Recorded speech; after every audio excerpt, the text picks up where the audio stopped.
রহমতুল্লাহ। সকালে আশা করি অনেক ভালো আছেন।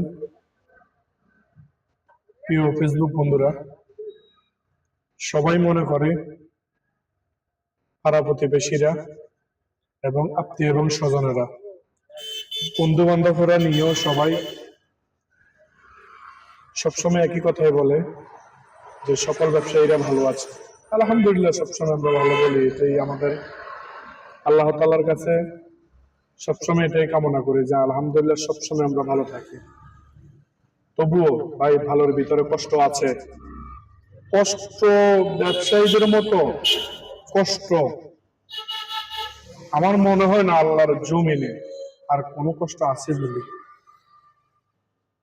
প্রিয় বন্ধুরা, কষ্টটা শেয়ার করে নিলাম এই জন্যই, শুধু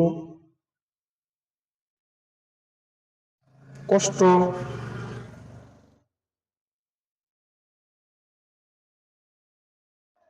আছে বিদায় এই কথাটা বলার উদ্দেশ্য একটাই, যে সকল মানুষ চিন্তা করে যে ব্যবসায়ীরা বহু টাকার মালিক, ব্যবসায়ীরা বাড়ি করতেছে, গাড়ি কিনতেছে, একটার পর একটা ব্যবসা বাণিজ্য বাড়াইতেছে।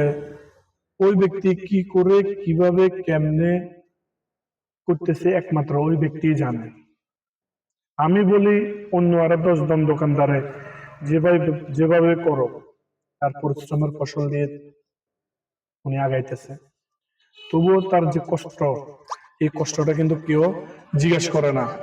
শুধু জিজ্ঞেস করে কি বেচা কিনা আসেনি, ভালো করে করেনি, ঠিকঠাক মতো চলরেনি, তারপরে বাড়ি গাড়ি করছি, জায়গা সম্পদ জয় সত্যি, শুধু বিবেচনা শুধু এটা করে। কিন্তু তার যে ভিতরে কষ্ট, তার যে রাত্রে ঘুম হয় না, তার যে কত চিন্তা, এই জিনিসটা একবারও কেয়ার করে না। বড় আফসোস। প্রিয় বন্ধুরা, এই কথাটা কেন বললাম, একটা মানুষকে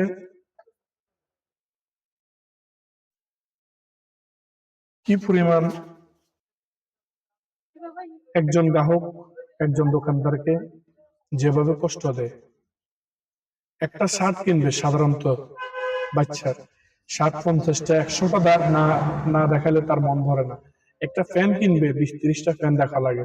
একটা গেঞ্জি কিনবে, 20-30টা গেঞ্জি কিনবে, কষ্ট করে দেখায়। এরপরে কিনছে একটা মূল্য 120 টাকা, শার্ট একটা মূল্য 150 টাকা, ফ্যান একটা মূল্য 200 টাকা। তো 99% মানুষ যারা রেট সম্পর্কে আইডিয়া করে না, মান সম্পর্কে বুঝে না, তারাই উল্টাপাল্টা রেট দেয়। আর যারা মোটামুটি বুঝে, আর 10% মানুষ মোটামুটি, তারা কষ্ট দিলে এরপরেও মানুষ কেনাকাটা তবুও একটু করে। যে পরিমাণ কষ্ট আমাদেরকে দেয় বেশিরভাগ হচ্ছে মহিলারা। মান বুঝে না, কোয়ালিটি বুঝে না, আবে তাবে মূলায়। তারপরে আমরা হাসি খুশি মনে তাদেরকে বিদায় দিই দোকান থেকে। কষ্টটা চাপাই রাখে যে 20-30টা প্রোডাক্ট দেখাইছে, কষ্ট করে বেচতে পারি নাই, তবুও আফসোস করি না। প্রিয় বন্ধুরা, তবুও আফসোস করি না। কেন আফসোস করি না? এটা আমার ব্যবসা, এটা আমার কর্ম, এটা আমার কর্ম নিয়ে আমি ডাইল ভাত চারটা খাই। তাহলে কোনো কাস্টমারকে আমরা বকা দিই না, কোনো কাস্টমারকে আমরা চিল্লাচিল্লি করি না। কিন্তু 19 থেকে 20 হলে দোকানদারকে গালি দেয়, 19 থেকে 20 হলে দোকানদারকে বকা দেয়। তো বুঝেন ভাই, কষ্ট কি জিনিস। আমরা কষ্ট করি, আমরা কষ্ট করে সংসার চালাই, আমরা কষ্ট করে কিস্তি চালাই। এক একটা ব্যবসায়ীদের 20 লাখ, 25 লাখ, 30 লাখ টাকা পর্যন্ত ঋণ আছে। একটা বড় 21টা নেয় না, কিন্তু প্রথমে জায়গা কুদ্দুরা কিনছো, বিল্ডিং কোয়ান করছো, দোয়ান কোয়ান বাইছো, শুধু আত্মীয় স্বজনের পাড়া প্রতিবেশী এটা।